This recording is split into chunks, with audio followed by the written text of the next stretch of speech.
Ce sans filtre, c'est vraiment l'idée qu'on va au bout de chaque proposition que vous avez faite.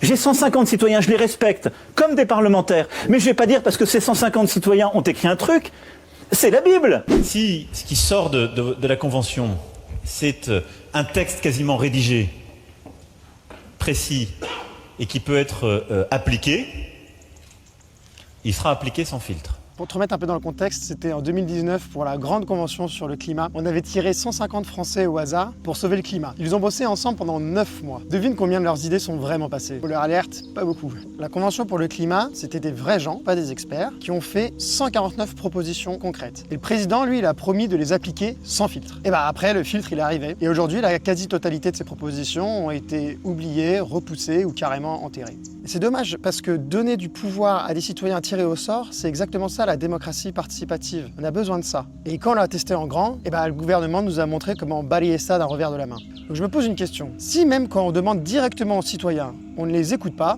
donc le problème, est-ce que ça vient vraiment des citoyens ou alors du gouvernement qui a fait semblant de demander? Chaque jour, je documente une fois où on nous a fait croire qu'on avait le choix. Alors abonne-toi si tu veux pas rater la suite.